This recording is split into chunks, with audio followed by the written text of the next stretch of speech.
रंभा मालिकेच्या आजच्या भागामध्ये आपण पाहणार आहोत की आता अक्षयने आरोहीला ओरडायचं ठरवलेलं असतं. म्हणजेच अक्षय जो आहे तो आरोहीला म्हणत असतो की तू असं कोणालाही आई बोलत जाऊ नको. तर दुसरीकडे इरावती सुद्धा आता आरोहीला समजवायचा प्रयत्न करते आणि आरोहीला म्हणत असते की बाया असं कोणालाही आई बोलतात का. तर दुसरीकडे मात्र आता इरावती ठरवत असते की ह्या दोघांमध्येही जरा भांडणं लावायला हवी, म्हणजेच आरोहीमध्ये आणि त्याचसोबत इथे असणाऱ्या अक्षयमध्ये. त्यामुळे बरेच दिवस झाले त्याला डोस दिलेला नसतो असंच वाटत असतं तिला आणि म्हणूनच ती ठरवत असते. दुसरीकडे आता जी आरोही असते ती अक्षयला म्हणत असते की अरे बाबा, मला असं वाटलं की ती माझी आईच असणार आहे, कारण ना तिनं स्टारचे कपडे घातले होते आणि ती आकाशातूनच परत आली होती आणि म्हणून मला असं वाटलं की ती माझी आईच आहे.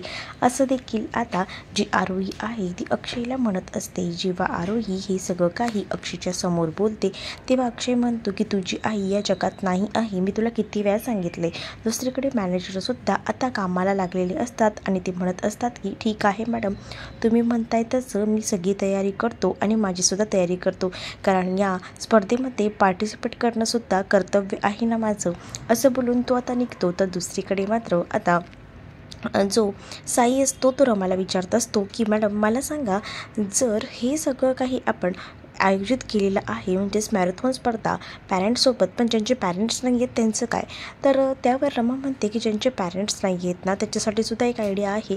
तरी त्याच्या घरातल्या कोणत्याही मेंबर्सना घेऊन यायचं आणि त्यांच्यासोबत ही स्पर्धा एन्जॉय करायची, असं देखील आता रमानं सांगितलेलं असतं. कारण रमाला जे आहे ते काही झालं तरीसुद्धा सगळ्यांचे पालक एकत्र यायला हवे आणि त्यांच्यासोबतच या मुलांनी कॉम्पिटिशनमध्ये सहभाग व्हायला हवा असंच वाटत असतं आणि म्हणूनच रमाने हे सगळं काही केलेलं असतं. तर दुसरीकडे मात्र इरावतीचं डोकं फिरलेलं असतं. इरावती विचार करते की नक्कीच काहीतरी गडबड आपल्याला करावी लागणार आहे, कारण आरोही जी आहे ती सारखी अक्षयला माझी आई कुठे आहे, कशी दिसायची, कधी येणार आहे असे अनेक प्रश्न करत असायचे. म्हणूनच आता इरावती यामध्ये दोघांमध्येही भांडणं लावायचं काम करायचा विचार करते आणि म्हणूनच तिनं आता ठरवलेलं असतं की अक्षयला जेव्हा आपण कॉफी देणार तेव्हा त्या कॉफीमध्ये नक्कीच आपण काहीतरी मिक्स करायचं, म्हणजे नेहमीप्रमाणे ती गोळी, जेणेकरून अक्षयची या मुलीवर चिडचिड व्हायला हवी. दुसरीकडे अक्षय आरोहीला समजावत असतो आणि असं कोणालाही आई म्हणून बोलायचं नाही असं देखील तो तिला सांगत असतो.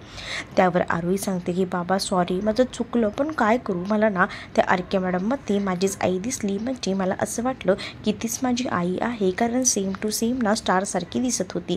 तर इरावती विचारते अरे या आरके मॅडम आहेत तरी कोण, कोणालाही आई बोलली. तर त्यावर अक्षय सांगतो की आमच्या संस्थेचे जे अण्णासाहेब आहेत त्यांची मुलगी आहे आरके मॅडम, त्यांना ही आई बोललेली आहे. त्यावर इरावती म्हणते की असं कोणालाही आई बोललेलं चालणार नाही आहे, तुला कळत नाही का आरोही. आरोही आता शांत बसलेली असते.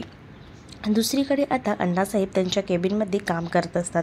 तेवढ्यातच तिथे आता जाऊन साई पोचलेला असतो. साई कामाबद्दल नियोजन करून सांगत असतो आणि त्याचसोबत जे काही रमाने नवीन मॅरेथॉन स्पर्धा ठेवलेली आहे याबद्दल देखील सांगत असतो. त्याच वेळेला साईचा मूड ठीक नसतो हे अण्णासाहेबांना दिसतं. अण्णासाहेब त्याला विचारतात की काय झालं आहे.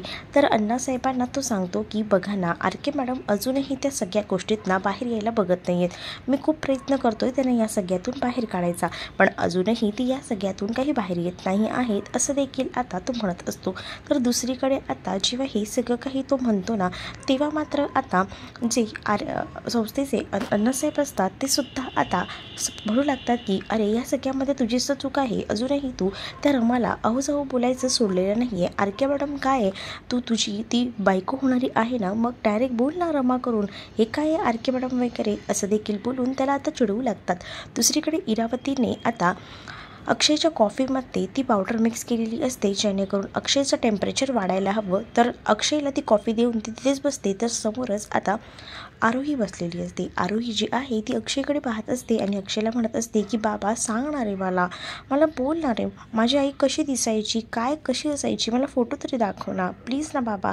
असं आता आरोही जेव्हा आता अक्षयला बोलते तेव्हा मात्र अक्षय रागातच पाहत असतो. तर इरावतीचं लक्ष जे आहे ते आता अक्षयकडे असतं. ती बघत असते की अक्षयचं टेम्परेचर कधी वाढते आणि इथे अक्षयचं टेम्परेचर आता खतरनाक असं वाढलेलं असतं, कारण अक्षय जो आहे तो मात्र आता नावं ठेवू लागतो आणि तो आता खूप जास्त ओरडतो आणि म्हणतो की तुला मी किती वेळा सांगितलं आहे की तुझी आई कशी दिसायची, काय दिसायची हे मला काहीच माहीत नाही आणि तिचा एकही फोटो माझ्याकडे नाही आहे. तुला समजत नाही का आरोही? सारखं सारखं तू त्याच प्रश्नाबद्दल मला विचारतेस ना. बस झालं हे सगळं. मला एकही शब्द तुझा ऐकून घ्यायचा नाही आहे ना, मला तुझं काही ऐकायचं आहे. आता बस झालं असं बोलून तो तिला शांत करतो आणि तो रागाने रूममध्ये निघून जातो. त्याला इतका राग आलेला असतो ना की त्याने फक्त एक घोट कॉफी प्यायलेली असते आणि त्यानंतर त्याच्या रागाचा टेम्परेचर जे काही आहे ते अफलातून वाढलेलं असतं. दुसरीकडे इरावती आता आरोहीला म्हणत असते की काय का आरोही, सारखं सारखं तेच नको ना बाबांना डोकं खाऊ.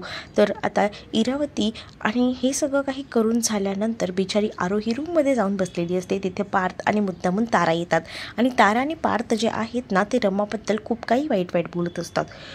म्हणजेच ते आता म्हणत असतात की काय ही रमा पण मूर्ख आहे खरंच. म्हणजे तेव्हा कशी 2 वेण्या वगैरे घालून असायची आणि हिला काय वाटते ते आर के मॅडम म्हणजे हिची आई आहे का? रमा कुठे, ते आर के मॅडम कुठे, असं पार्थ म्हणत असतो. आणि हे सगळं ना आरोही ऐकत असते. आरोहीला तिच्या आईबद्दल एकही शब्द बोललेला सहन होत नसतो. म्हणूनच आता आरोही रागारागानं तिथे जाते. आरोही जेव्हा रागारागाने तिथे जाते आणि त्यांच्यावर आवाज चढवत म्हणत असते की काय चाललंय तुमचं, माझ्या आईबद्दल तुम्ही लोक काय बोलताय. दुसरीकडे पार्थ म्हणत असतो अगं तू पागल आहेस का, कोणालाही काय आई म्हणतेस, ती तुझी काही आई आहे का? आर के मॅडम कुठे, तुझी आई कुठे, तुला माहिती आहे का तुझी आई किती कशी दिसायची, तुझी आई तर शिकलेली सुद्धा नाही आहे, ते आर के मॅडम किती शिकलेले आहेत, असं देखील बोलून तिला आता मुद्दामून तो हिणावत असतो. बिचारे आरोही सगळं काही सहन करत असते पण तिला ना कुठेतरी ना आपल्या आईबद्दल बोललेलं सहन होत नसतं. ते अण्णासाहेब जे असतात ते मात्र आता साईला सगळ्या गोष्टी सांगत असतात. म्हणजे साईला सांगत असतात की हे बघ साई, तुला ना कामाकडे नीट लक्ष द्यायला हवं. म्हणजेच आपण 15 ऑगस्टची जबाबदारी देवधर साहेबांना दिली आहे पण ते देवधर साहेब आहेत ना त्यांनासुद्धा बाकी इतर गरजा आहेत, जबाबदारी आहेत, कारण त्यांनासुद्धा 4 मुलं आहेत आणि ते सगळं करून ते सगळं काही व्यवस्थित मॅनेज करतात. त्यांच्या हाताला सुद्धा खूप छान चव आहे. पण मला असं वाटतं ना की आपण सुद्धा विशेष लक्ष घालायला हवा, कारण ते नवीन आहे, त्यांना काय हवं नको ते सुद्धा आपण बघायला हवं. आणि आज 15 ऑगस्ट आहे, त्यानिमित्ताने आज त्यांच्यावर खूप जास्त जबाबदारी आहे.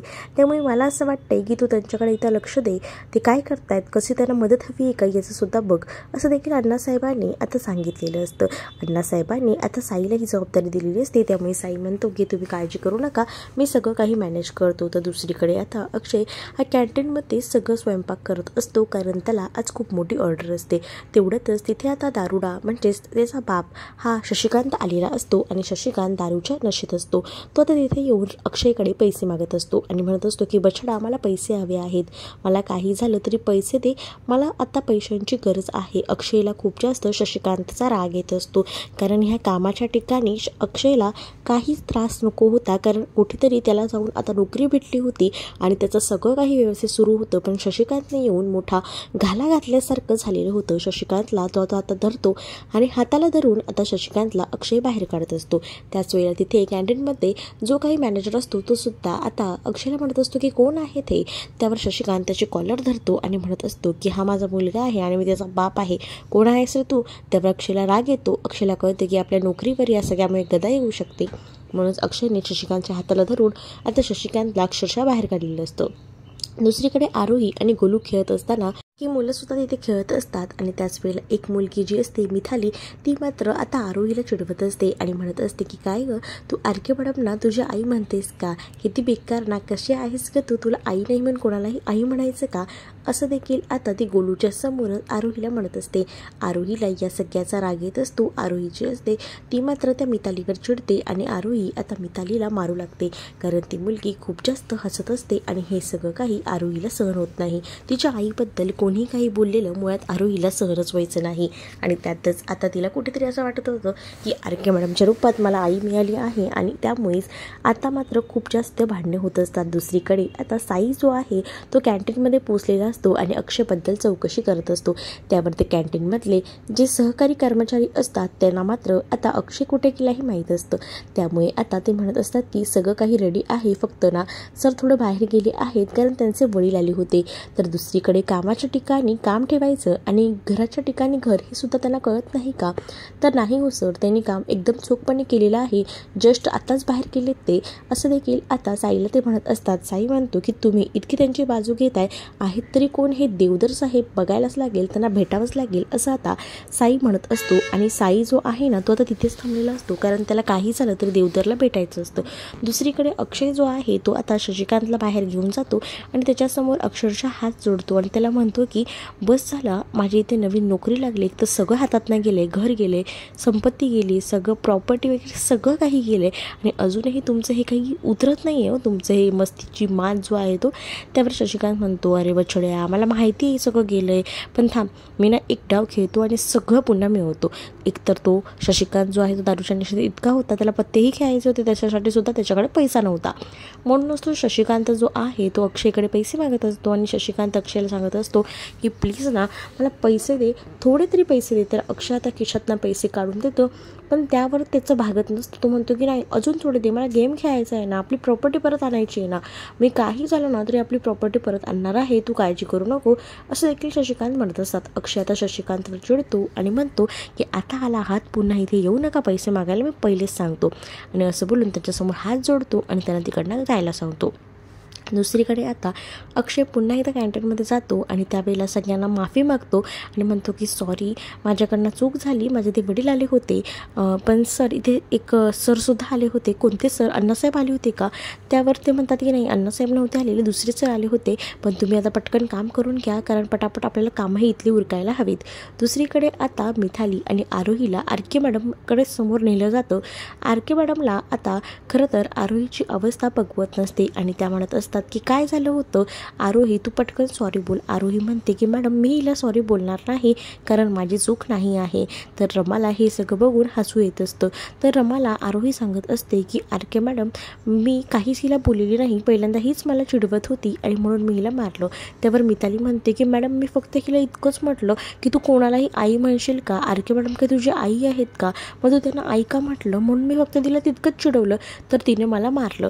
तर दुसरीकडे मात्र आरोही जी आहे तिला रमाने सॉरी बोलायला सांगितलेलं असतं, पण इथे मात्र आरोही तिला सॉरी बोलायला तयार नसते. आरोही सरळ सांगते की नाही, मी हिला सॉरी बोलणार नाही, माझी चूक नाही आहे. त्यावर आता रमाला वाईट वाटतं. रमा विचार करते की नाही, ही आरोही जर सॉरी बोलणार नसेल तर आता काय करायचं. म्हणूनच रमाच्या डोक्यात एक कल्पना येते. रमा जी आहे ती मात्र आता आरोहीला म्हणत असते की आरोही, हे बघ, मी तुला सांगते ना, म्हणून तू तरी माझं ऐक. आणि त्यामुळेच आता रमाने सांगितल्यामुळे आरोही ऐकायला तयार होते. रमा आता आरोहीला म्हणत असते की समज मी जर तुझी आई असली असती आणि तुझ्या आईने सांगितलेलं असतं की तू तिला सॉरी बोलायचं, मग तू बोलली असतीस ना. तर आता रमाने आरोहीचा उपचार आरोहीच्या समोर केल्यामुळे आरोही लगेचच त्या मुलीला सॉरी बोलते, कारण ती म्हणत असते ना की मी तुझी आई आहे, मग तू माझं ऐकणार नाही का. त्यामुळे आता आरोहीला एकदमच भरून आलेलं असतं. आरोही लगेचच त्या मुलीला सॉरी बोलते आणि त्यामुळे आता ती आरोहीसुद्धा खूप जास्त खुश झालेली असते. आता आरोहीचे केस सगळे विस्कटलेले असतात हे रमाला दिसतं, कारण आरोहीने खूप जास्त मारामारी केलेली असते आणि त्यामुळे आता रमा ठरवते की आरोहीचे छान केस वगैरे बांधून द्यायचे.